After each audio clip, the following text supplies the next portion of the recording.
The Arirals are a cat-like alien species that stalk you in Voices of the Void. They repeatedly scare you and treat you as though you were their pet. But that's not the strangest part. It's that by the end of the game, you somehow end up enjoying it. They start off by sending you a signal in an attempt to communicate. You're not sure what it means, but some days later, you stumble across their alien spacecrafts and, more importantly, what looks to be a picnic. At this point, you think their signal said something along the lines of "we come in peace." But your opinion soon changes after you return to your base and suddenly witness your doors automatically begin to open. An Ariral has entered and is wearing a suit that's making them invisible. You try to hide in a corner all terrified, but the creature still approaches, and when it does, all that happens is that they hit you before simply scurrying off like nothing happened. The game spends its first several hours just to make you get used to routine. You're scientists working in the mountains of Switzerland who has to maintain a station by cleaning it and gathering signals from space. Over time, this repetition starts to bore you, and just when you begin to search for something to break that pattern, do the Arirals arrive. Their events are scary, but they're also a good change of pace. They might lure you into a room and repeatedly bash on a steel door just to scare you, but because every single interaction you had with them up to this point never ends with them ending your life, you also feel weirdly safe at the same time. And it achieves this by using intermittent reinforcement, a term that describes when a desired behavior or action is rewarded unpredictably rather than consistently. One of their interactions just has them rolling an alien mannequin down a hill. At this point, you've gotten pretty familiar with the fact that they're always going to do some weird shenanigans, so such an event ends up being more comedic than anything else. Their appearances become the only thing our minds consistently pay attention to, all because their unpredictability is exactly what the game intentionally taught us to desire. And it's this gradual realization that eventually pushes you to attempt to bond with them more directly, which is also why the game repeatedly makes you aware that the Arirals are a big fan of shrimp,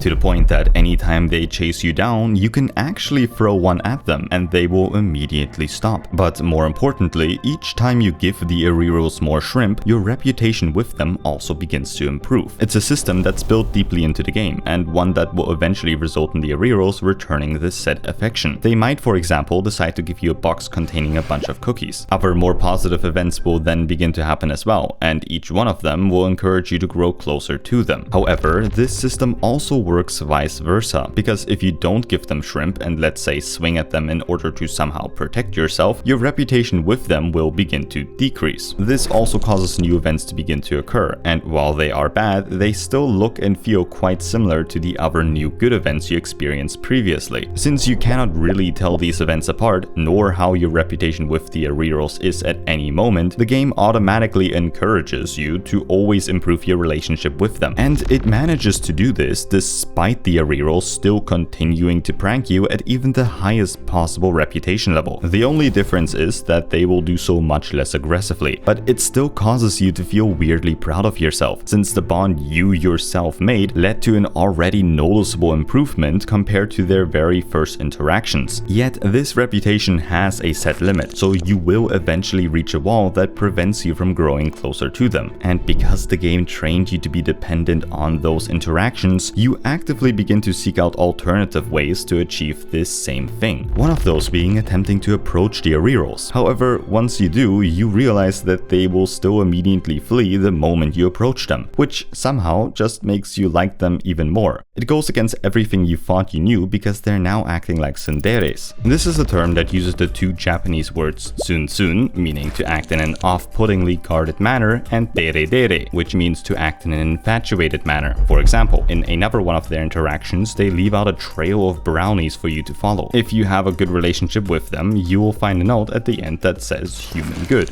like cute, come get gift. They could have very well just given you the present directly, but they didn't. It's the combination of those two completely opposing personalities that create a sort of paradox, one that starts with you initially seeing the Arirals as a threat, and one that evolves into a stark and noticeable contrast once they begin to improve. As a result, the Arirals automatically hold a lot more meaning to you, but more importantly, you also start to weirdly enjoy their repeated attempts of trying to scare you, something that mainly happens because you begin to treat them as positive interactions. Upon waking up one day, you might find yourself in a treehouse they built somewhere in the forest. You fell asleep at your own base, meaning they likely dragged you here while you were unconscious. Nothing about this should feel good, but it does, because it actually causes the player to think of the common fantasy of "I can change them." Humans inherently obsess over creatures that don't need us, and over the course of the game, you begin to believe that your emotional investment alone is powerful enough to fix the Arirals' rather weird traits. They're the only source of affection the game really decides to give you, and in a horror game like Voices of the Void, it's very easy for someone to get attached to those positive encounters to help mitigate how scared everything else is starting to make you.